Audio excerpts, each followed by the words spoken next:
Hi, my name is Kristen Madden. As the archivist at the History Museum, I know that photos are a great way to document our history. From a 1920s photo of a child playing in the snow to a digital image of a new business opening, pictures help tell our history. Please join me as we take a look back at some of the vintage photos in our collection. Hello everyone, and welcome back to another episode of A Look Back. Today we're going to be talking about disasters in Michiana.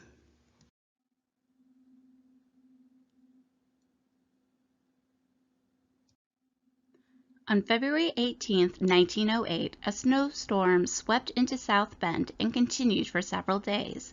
The snow increased at such an alarming rate that mail was delayed for nearly a week, walking was nearly impossible, streetcars were shut down, and the railroad began paying high rates to men to shovel the snow in order to keep open.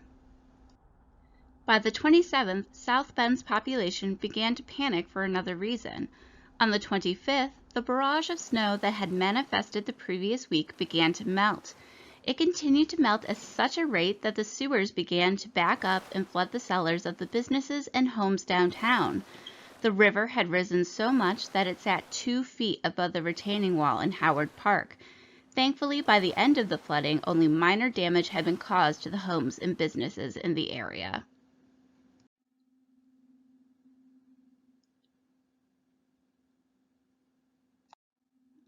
On October 9, 1889, a fire began at Tippecanoe Place. Reportedly, Mrs. Studebaker woke around 2 that morning to the smell of smoke. She alerted her family and staff and traced the odor to a small closet under one of the stairways where rags were kept for oiling the floors and woodwork. Once the air hit the smoldering rags, a fire began to rage into the house. Making her way upstairs to retrieve her grandson, Mrs. Studebaker attempted to use the elevator to escape, but found that the inferno had already made it there. Shielding her grandson the best she could, she ran through smoke and flames to safety. She received severe burns to her body, while her grandson, thankfully, received only minor burns to his hand and leg. A large amount of Tippecanoe was destroyed in the fire, smaller portions damaged by water when the fire department finally arrived.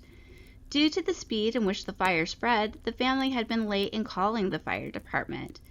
They in turn had issues in arriving in a timely manner, as there were blocks on the road due to sewer improvements that were happening around Tippecanoe. In the end, it was believed that the lowest estimate to fix the home, not including furniture or art, was $75,000. On Christmas night, 1878, a fire broke out in the St. Joseph block on Main Street, burning for 9 hours before the fire department was finally able to extinguish it. When the firefighters arrived, they experienced several issues. Once hoses had been attached to hydrants, the incoming water immediately froze, as the temperature sat at 5 degrees below zero. After they finally got the water moving, the firefighters fought to get it even on the building. As the wind blew so hard, the water almost always blew back onto the firefighters, causing them to be covered in layers of ice. In the end, 6 buildings were completely burned out, and most of the contents within were destroyed. It was estimated that the damages ranged between $60,000 to $70,000, with insurance only available for about $40,000. The remains, however, resulted in a short-lived tourist attraction. All of the buildings, due to the freezing weather conditions and the amount of water used, caused every surface to be covered in a thick layer of ice. The newspaper claimed everyone should come and see the sight before the sun spoiled the show.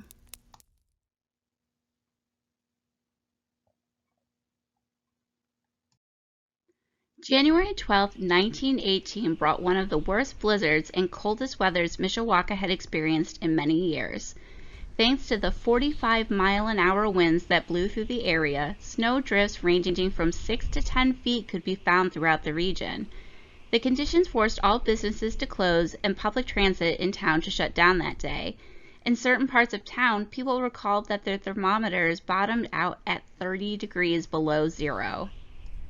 This became a cause for concern for some, as a fuel shortage had been going on in the area.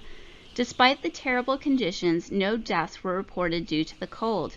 A rumor did circulate for some time that a man and woman had been found frozen to death, but an investigation failed to find any evidence to prove it true.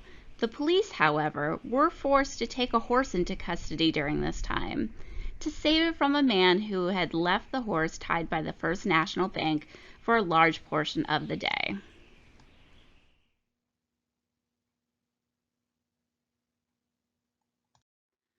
On April 10th through the 12th, 1965, a tornado outbreak occurred in the Midwest, producing 55 confirmed tornadoes in one day in 16 hours, the second largest tornado occurrence at the time. It is still considered among the most intense outbreaks in terms of strength ever recorded, and even included 4 double-funnel tornadoes. In all, the tornado killed 266 people, injured 3,662 others, and caused $1.217 billion in damage. This disaster, however, did lead to an interesting scientific discovery. The outbreak was the first to be studied in depth aerially by tornado scientist Dr. Tetsuya Fujita. Through his work, he discovered suction vortexes during what is now known as the Palm Sunday tornadoes. It had previously been thought that the reason why tornadoes could hit one house and leave the other across the street completely unscathed was because the tornado would jump from one house to another. However, Fujita discovered that the actual reason is most destruction is caused by suction vortexes, small, intense mini tornadoes within the main tornado.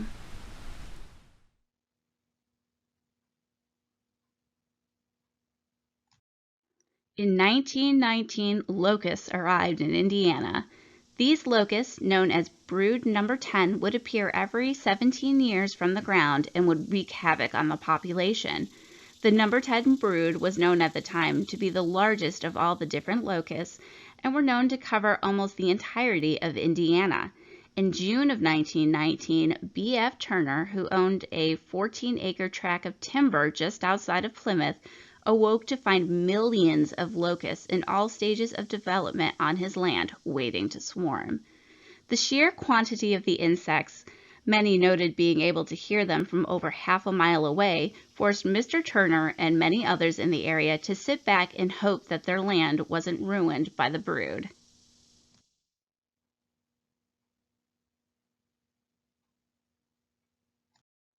A little before midnight on June 27, 1859, the night express train from Chicago to Toledo passed over an embankment crossing a ravine between South Bend and Mishawaka, near what is now IU South Bend. As the train passed over the ravine, the embankment gave way and the whole train fell into the valley below. The engine came down with such force that it buried itself in the opposite side of the ravine.